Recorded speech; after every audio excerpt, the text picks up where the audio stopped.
Sa gitna ng kumpulan sa kalsada ng mahigit 10 estudyante sa Zamboanga City, kuha sa video ang sabunutan ng dalawang babae habang pilit silang pinaghihiwalay ng mga kasama.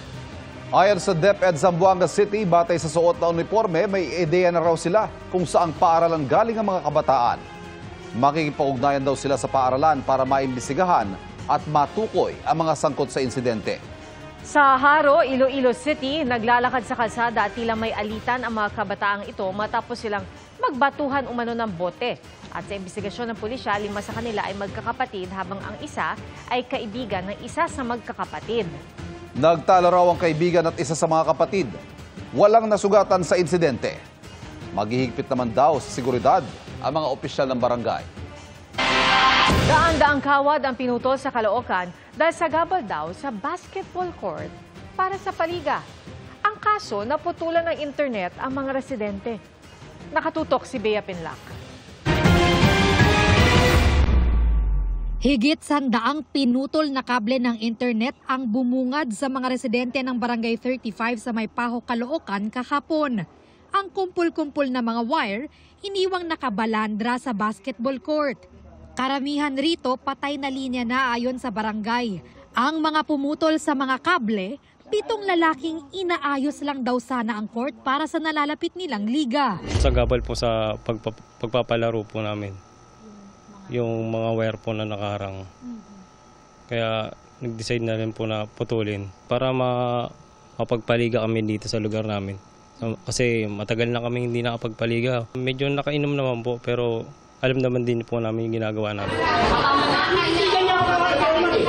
Ang ilan sa higit 40 na perwisyong pamilya, galit na nagreklamo sa barangay matapos mawalan ng internet. Naantala raw kasi ang trabaho at pag-aaral nila online. Ang isa sa mga nagreklamo, tinumba pa ang ring sa court dala ng galit. Sa sobrang sama ng loob niya, tinumba niya. Kaya nabasag yung fiberglass. Ang katwiran niya, bugso ng damdamin dahil nagtatrabaho siya, nawalan siya ng internet. Kaya natumba niya yung court. Wala raw permit ng barangay ang pag-aayos sa court para sa liga kabilang na ang ginawang pagputol sa mga kable. Posibleng maharap sa reklamong malicious mischief ang 7 salarin. Pero ayon sa barangay, pinag-uusapan pa kung paano sila mapananagot habang pinaparestore ang mga bumagsak na linya ng internet. Humihingi po kami ng pasensya sa mga taong naapektuhan. Para sa GMA Integrated News, Bea Pinlac, nakatutok 24 oras.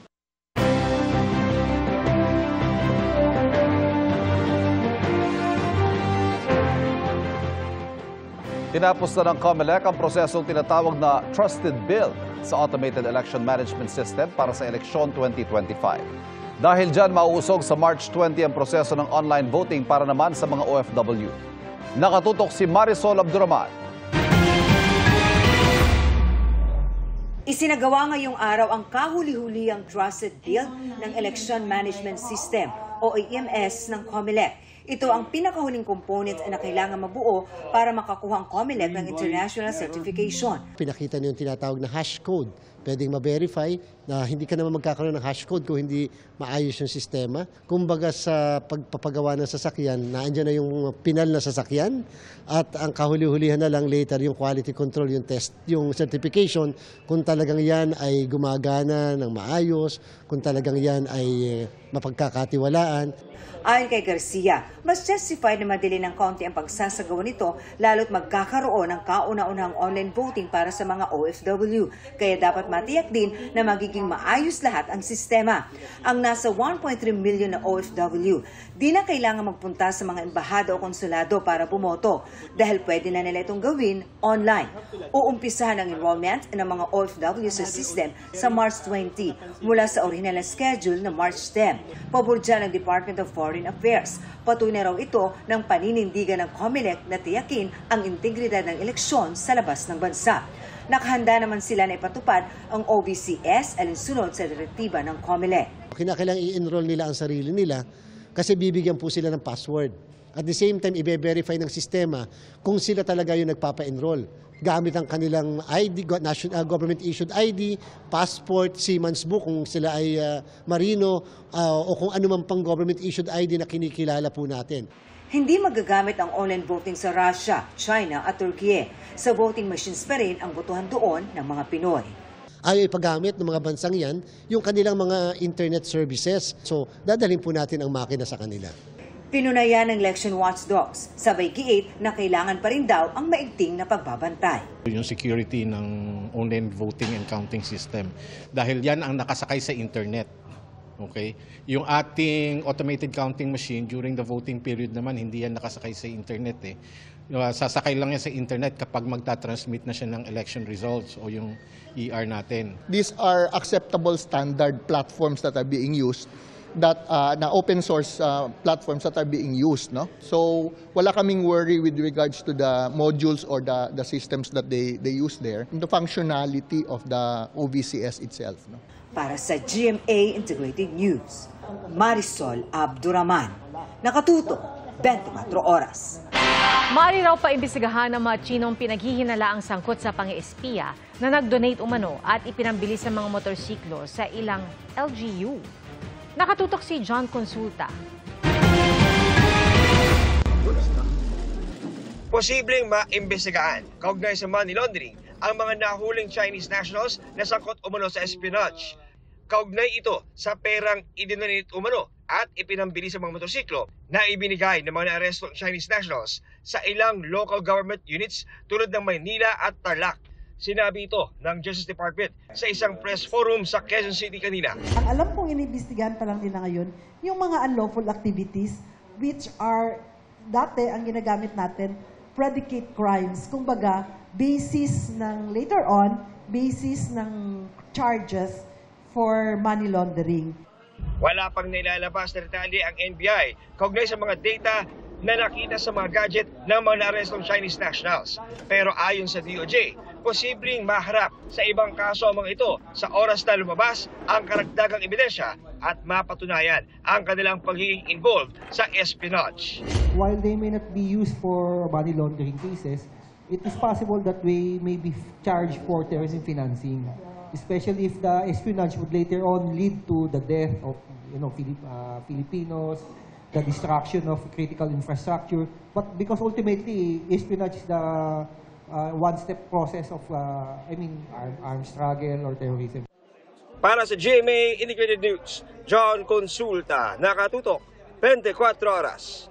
Mga kapuso, National Women's Month ngayong Marso at ngayong araw, ipinagdiriwang International Women's Day. Sa isang pahayag, sinabi ni Pangulong Bongbong Marcos na binibigyang halaga ng administrasyon ng karapatan at kontribusyon ng kababaihang Pilipino sa pagtataguyod ng bansa. Anya, patuloy raw na itataguyod ang karapatan ng kababaihan at tututulan ang anumang maging banta sa pag-unlad. Si Vice President Sara Duterte nananawagan para sa mas malakas na batas at pagkakaisa ng iba't ibang sektor para matiyak ang proteksyon ng kababaihang Pilipino mula sa karahasan at pang-aabuso. Bilang pagpapahalaga rin sa kababaihan, may libreng sakay naman ngayong araw ang mga babaeng pasahero sa MRT 3 at LRT Line 2.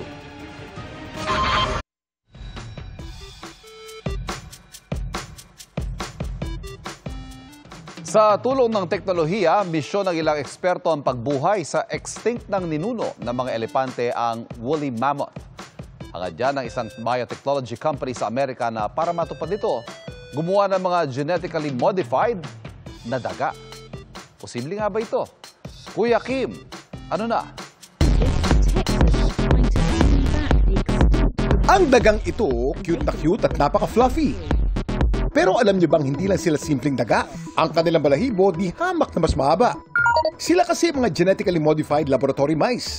Ginawa ng isang biotechnology company sa Amerika sa pag-asang ma-de-extinct ang isang hayop na nabuhay sa ating planeta libu-libong taon lang nakakaraan, ang mga woolly mammoth. So we actually engineered mouse equivalent of mammoth genes that we've identified on our quest to bring back the mammoth into mice in a healthy way and produced what we believe is cold-tolerant, woolly phenotype-driven mice.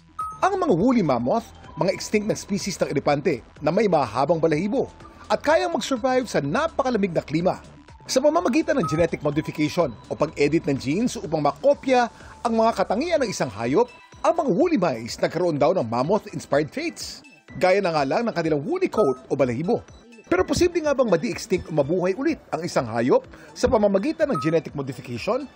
Ang eksperimentong ito, layon lang na makopya sa mga daga ang katangian ng mga mammoth. We birthed 38 mice and they were all edited and happy and healthy, and there weren't any unintended consequences besides the fact that they were massively adorable. Pero para buhayin ang mga naglalaki ang mammoth, ay hindi pa posible sa ngayon. Laging tandaan, importante ang may alam. Ito po si Kuya Kim at sagot ko kayo, 24 oras.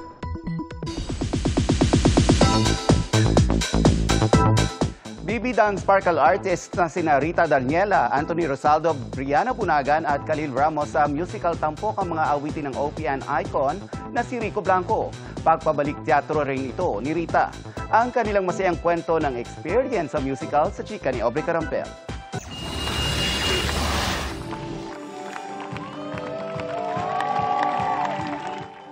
Masigabong palakpakan ang ibinigay ng audience sa preview night ng musical na Liwanag sa Dilim. Kabilang sa cast ng stage play ang Sparkle Artists, ang isa sa main characters na si Ellie, ginagampanan ni Sparkle singer Anthony Rosaldo.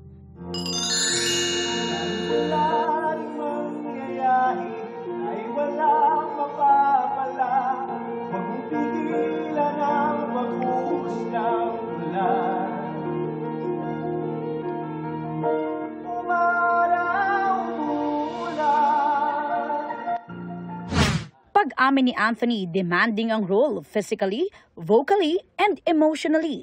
Kaya naman, thankful siya na nakatanggap sila ng magagandang komento matapos ang palabas. Pag-preview, maraming critics nanonood. Hindi natin alam kung paano tatanggapin ng tao. But I'm so glad that this day ended and God again bestowed the blessings. Thank you, thank you. Tampok sa musical ang mga kantang isinulat ng singer-songwriter at dating River Maya lead vocalist na si Rico Blanco. Damangharaw siya kung paanong binigyan ng bagong areglo ang kanyang musika. All the brilliant acting and singing and the musical arrangements. I'm hearing my songs for the first time in this new parang context. It's like kind of I'm still processing it. Kasama rin sa cast si Queendom member Rita Daniela na ibinigay raw ang kanyang best performance sa kanyang pagbabalik teatro.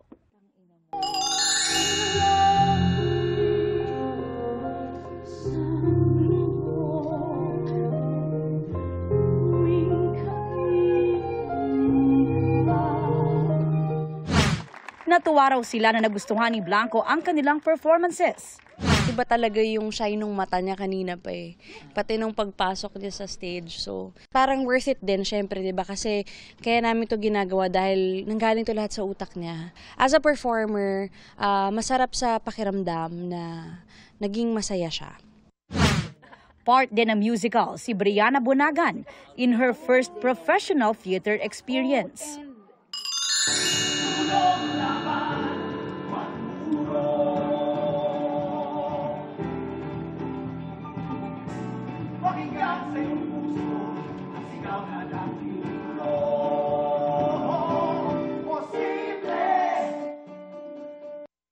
This is probably like the biggest stage I've ever performed on.